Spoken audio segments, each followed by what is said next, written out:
السلام علیکم ورحمۃ اللہ وبرکاتہ۔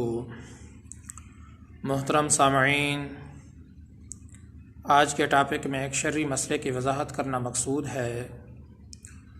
وہ شرعی مسئلہ یہ ہے، عام طور پر بہت سارے لوگوں نے پوچھا بھی ہے کہ جب دعا کی جاتی ہے، عام طریقہ دعا کا یہی ہے کہ اپنے ہاتھ کی ہتھیلیوں کو آسمان کی طرف کیا جاتا ہے۔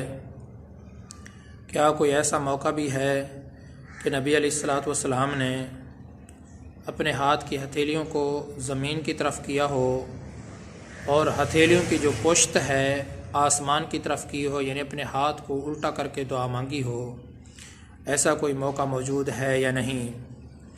تو محترم سامعین، یاد رکھنا چاہیے، حدیث پاک کی بہت بڑی کتاب مسلم شریف، اس کے اندر یہ روایت موجود ہے جس میں یہ الفاظ موجود ہیں بظہر کفیہ الی السماء، کہ نبی علیہ الصلوۃ والسلام نے صلاۃ استسقاء کے موقع پر جب بارش کے لیے دعا طلب کی تو اس وقت اپنے ہاتھوں کو الٹا کیا، اور یہ الفاظ صحیح مسلم کے اندر جو ہے نا موجود ہیں کہ اپنے ہاتھ کی دونوں ہتھیلیوں کو، ان کی پشت کو الی السماء، آسمان کی طرف کیا۔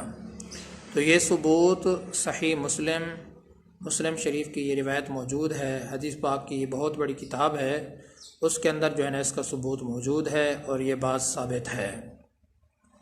تو محترم سامعین، مسئلے کا خلاصہ یہی ہے، جو عام طور پر لوگ یہ پوچھتے رہتے ہیں کہ کیا ایسا کوئی موقع ہے کہ نبی علیہ الصلوۃ والسلام نے اپنے الٹے ہاتھ سے دعا کی ہو؟ تو یہ صلاۃ استسقاء کا موقع ہے، جب نبی علیہ الصلوۃ والسلام نے بارش کے لیے دعا طلب کی تو اس وقت اپنے ہاتھوں کو الٹا کیا، اپنے ہاتھوں کو الٹا کر کے دعا مانگی۔ اور محدثین کرام نے یہی فرمایا ہے کہ آپ علیہ الصلوۃ والسلام نے اپنے ہاتھوں کی یہ جو کیفیت، اپنے ہاتھوں کو الٹا کر کے دعا مانگی ہے، یہ حالات کے بدلنے کی طرف اشارہ تھا۔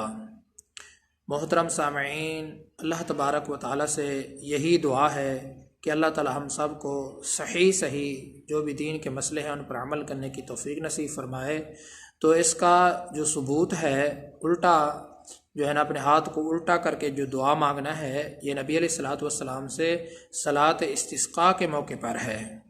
اس وقت آپ صلی اللہ علیہ وسلم نے یہ اس وجہ سے کیا تھا، حالات کے بدلنے کی طرف یہ اشارہ تھا، اور اس کا جو ثبوت ہے وہ صحیح مسلم جو حدیث پاک کی بہت بڑی معتبر کتاب ہے، اس کے اندر یہ الفاظ موجود ہیں بظہر کفیہ الی السماء۔ اللہ تبارک و تعالیٰ سے دعا ہے کہ اللہ تعالیٰ مجھے بھی اور تمام مسلمانوں کو ہدایت عطا فرمائے۔ میں آپ سب کی دعاؤں کا طلبگار ہوں۔ محمد ثناء اللہ فاروق۔